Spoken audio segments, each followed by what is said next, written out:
कभी कभी हम किसी प्रश्न के सामने बैठ जाते हैं और महसूस होता है कि यह प्रश्न सिर्फ जिज्ञासा नहीं है, यह एक आमंत्रण है, एक गहरी समझ की तरफ। आज का हमारा प्रश्न कुछ ऐसा ही है। भगवान विष्णु, जिनका नाम लेते ही मन में एक विशेष शांति उतरती है, जिनकी छवि शेषनाग पर विराजमान, क्षीर सागर में लेटे हुए, एक कोमल मुस्कान के साथ कुछ ऐसा कहती है जो शब्दों में पूरी तरह आता नहीं। लेकिन क्यों उन्हें देवताओं का देवता कहा जाता है? क्यों वे त्रिदेवों में भी एक विशेष स्थान रखते हैं? क्यों उनकी महिमा हर युग में, हर परंपरा में, हर शास्त्र में गूंजती रहती है? आइए इस प्रश्न के साथ थोड़ी देर बैठते हैं। पहले एक बात समझते हैं। हिंदू दर्शन में देवता केवल ईश्वरीय व्यक्तित्व नहीं है, वे शक्तियों के, गुणों के और ब्रह्मांडीय कार्यों के प्रतीक हैं। ब्रह्मा सृष्टि के प्रतीक हैं, शिव संहार और रूपांतरण के, और विष्णु विष्णु पालन के। अब यहां रुककर सोचिए, सृष्टि एक पल की घटना है, संहार भी एक क्षण में होता है, लेकिन पालन पालन निरंतर है। पालन वह धागा है जो हर पल, हर सांस में, हर जीव में बुना हुआ है। यही विष्णु का स्वभाव है, निरंतरता, स्थिरता, संरक्षण। और शायद इसीलिए जब हम किसी को देवताओं का देव कहते हैं तो हम उस शक्ति की बात करते हैं जो सबको थामे हुए है।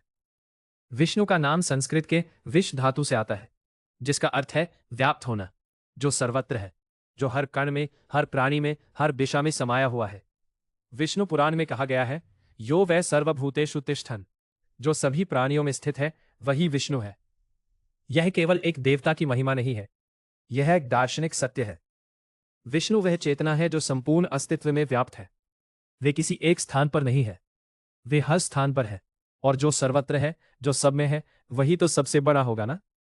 अब बात करते हैं उनके अवतारों की। भगवान विष्णु के दशावतार, यह केवल 10 कहानियां नहीं है, यह धर्म की पुनर्स्थापना की 10 यात्राएं हैं। जब भी पृथ्वी पर अधर्म बढ़ा, जब भी जीवों पर संकट आया, जब भी संतुलन टूटा, विष्णु ने स्वयं आकर उसे ठीक किया। मत्स्य से लेकर कल्कि तक हर अवतार में एक संदेश है कि जब सब कुछ डूबने लगे तो पालनहार स्वयं आता है, और यही उनकी श्रेष्ठता का एक बड़ा कारण है। अन्य देवता अपने अपने क्षेत्र में कार्य करते हैं, लेकिन विष्णु वे है जो इस पूरे जगत की देखभाल करते हैं, जो समय समय पर स्वयं धरती पर उतरते हैं, क्योंकि उन्हें इस सृष्टि की, इस जीवन की, इस धर्म की परवाह है। अब एक और पहलू देखते हैं।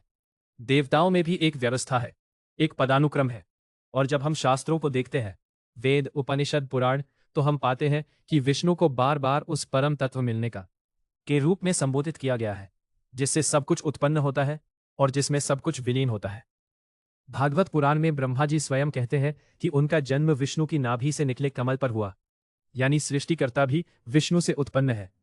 यह एक गहरा प्रतीक है, यह कह रहा है कि सृजन की शक्ति भी उस पालनहार चेतना से जन्म लेती है। और शिवजी, जो स्वयं महादेव है, जो परम शिव है, उनके और विष्णु के बीच का संबंध भी बड़ा सुंदर है। शिव पुराण और विष्णु पुराण दोनों में यह स्पष्ट है कि ये दोनों एक दूसरे के पूरक है। शिव विष्णु का भेद माया है, एकता सत्य है, लेकिन जब देवताओं के देव की बात आती है तो विष्णु का वह सर्वव्यापी, सर्वपालक स्वरूप उन्हें एक विशेष स्थान देता है।